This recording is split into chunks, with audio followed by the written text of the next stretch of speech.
after the surprise attack by Hamas on Israel on October 7, 2023, which resulted in the death of more than 1,200 people within Israel's borders. Over 200 individuals, including European and American citizens, were captured by quasi-militants of this group. Hamas's attack on Israel on October 7 is the third deadliest terrorist attack since data collection began in 1970, based on number of fatalities, with the 9/11 attacks representing the worst mass fatality terrorist attack. Different countries, in the process of initiating negotiations with Hamas for the release of these hostages, had hoped specifically for the mediation carried out by one specific country.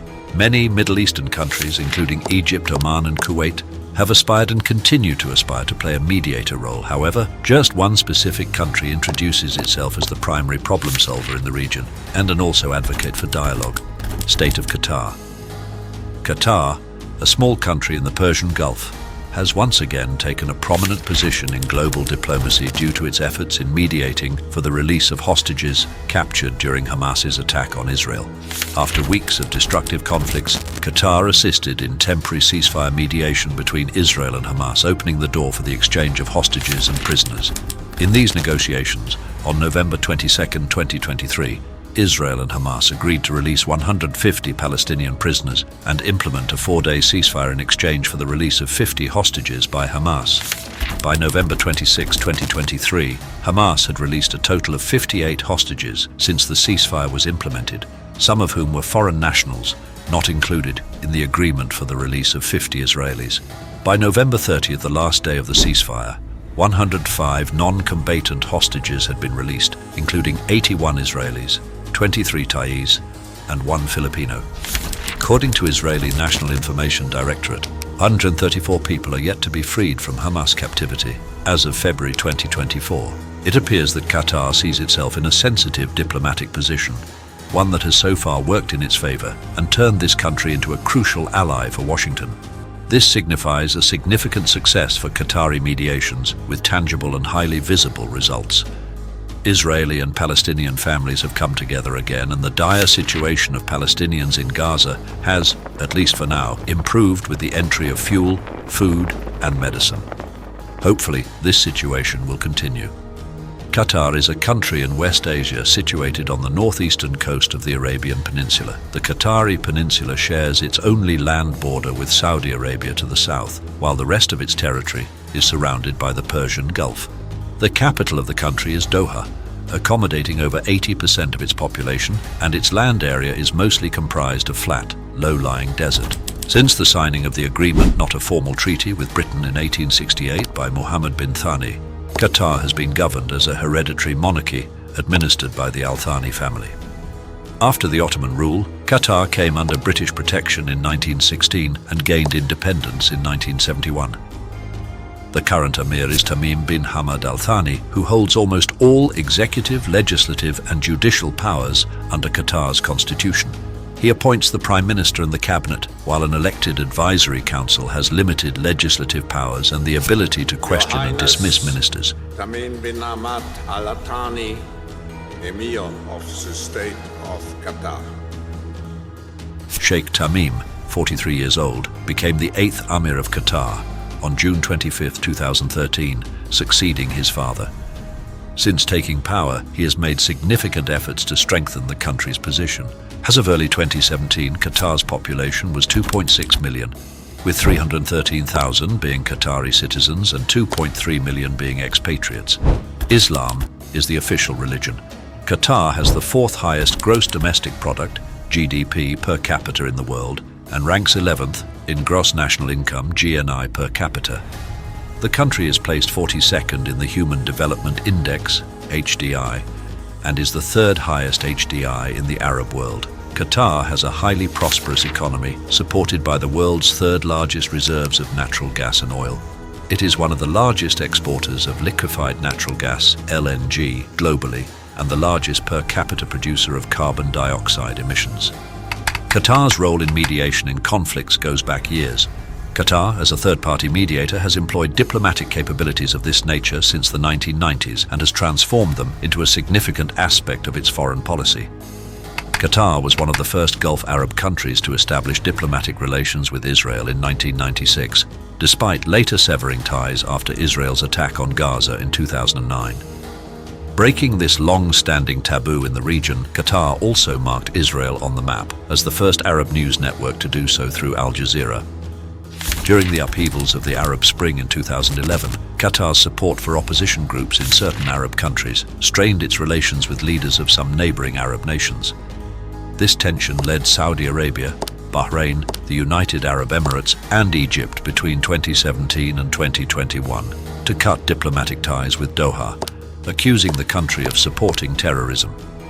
Despite Qatar repeatedly refuting these accusations through the mediation efforts of Kuwait and the United States, diplomatic relations were cautiously re-established.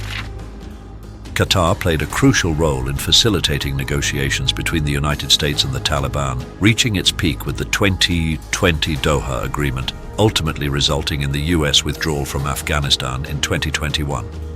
Even before that, Qatar's notable mediation efforts contributed to the signing of peace agreements in Lebanon, 2008, Yemen, 2010, Darfur, 2011, and Gaza, 2012, enhancing Qatar's reputation as a peace mediator.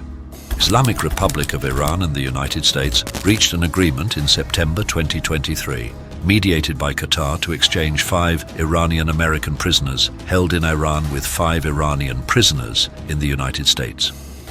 Approximately $6 billion of Iran's oil money, blocked in South Korean banks due to sanctions, would be transferred to Qatari banks. Under the supervision of Qatar and the United States, this money would be used, without circumventing sanctions, for the purchase of food and medicine. The prisoner exchange was the result of almost 2 years of negotiations between the former Minister of Foreign Affairs of Iran, Mohammad Javad Zarif, and Qatar. Qatar has also played a role in the Iran nuclear file, facilitating indirect talks between Tehran and Washington in late 2022. Nevertheless, there are still ways for Qatar to enhance and improve these efforts to increase its influence and position on the international stage.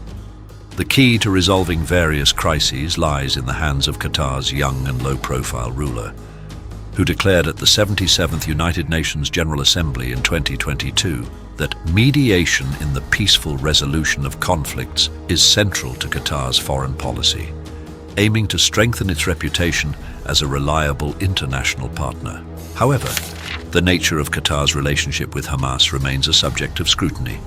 In 2012, as the war in Syria escalated and Hamas opposed the Syrian government, Doha provided refuge to its leaders. Qatar claimed that this decision was made in coordination with the United States and with the approval of then-President Barack Obama. Hamas owes much to Qatar, not only for sheltering its leaders and providing a base for planning and dialogue with its Iranian supporters, but also for the millions of dollars in annual foreign aid that helps alleviate poverty in Gaza. Despite these contributions, Doha faces criticism from Israel and Western policymakers due to its ties with Hamas. Israeli Foreign Minister Eli Cohen accused Qatar of financial support for Hamas and sheltering its leaders, calling on the international community to pressure Qatar to influence Hamas leaders. Some prominent Israeli politicians are not thrilled that Qatar has been chosen as a peace mediator in the conflict. Given its relationship with Hamas, some pro-Israel politicians in the United States have also expressed concerns about Qatar's relations with Hamas. However, Doha believes that maintaining Hamas's office in Qatar allows it to be a communication channel that benefits the United States and Israel. In November 2023, the United States and Qatar agreed to review Doha's cooperation with Hamas after resolving the hostage crisis and the ongoing war in Gaza. While it is unlikely that Qatar will expel Hamas, it is probable that it will reconsider further collaboration with the group, similar to the decision regarding the Taliban, despite maintaining an office in Doha. The United States established diplomatic relations with Qatar in 1972, following its independence from the United Kingdom in 1971. Bilateral relations are strong, with the United States and Qatar coordinating closely on a wide range of regional and global issues. US goods exports to Qatar in 2021 were $2.6 billion, while it reached to $3.7 billion, with up 42.2% increase in 2022. On the other hand, US goods imports from Qatar totaled $1.9 billion in 2021, and it totaled $2.9 billion in 2022, with up to 50.2% increase. The foreign direct investment of US in Qatar was $3.4 billion in 2021, which by a 12.3% increase it reached $3.9 billion in the next year. The direct and continuous military presence of the United States in Qatar dates back to recent times. Today, Qatar has evolved into one of the permanent bases for the United States and NATO in the region. Qatar now hosts several military bases to support and launch operations for the United States. Following the events of September 11th and the issues between the United States and Saudi Arabia, Qatar has become the main headquarters for US forces. The Al Udeid Air Base, especially after the relocation of the US Central Command headquarters from Florida to this location, has become one of the crucial military bases in the Persian Gulf region. Considering the ongoing war in Ukraine, which has highlighted the European countries' need to diversify their energy sources, the state of Qatar is the world's third largest exporter of liquefied natural gas. About 85% of its export revenue comes from natural gas exports. The economic interests of the region and the world necessitate Qatar's pursuit of peace and cooperation rather than conflict and war. This, regardless of Qatar's prominence among many other regional powers, creates a powerful dynamic showcased fully in the current Hamas-Israel conflict.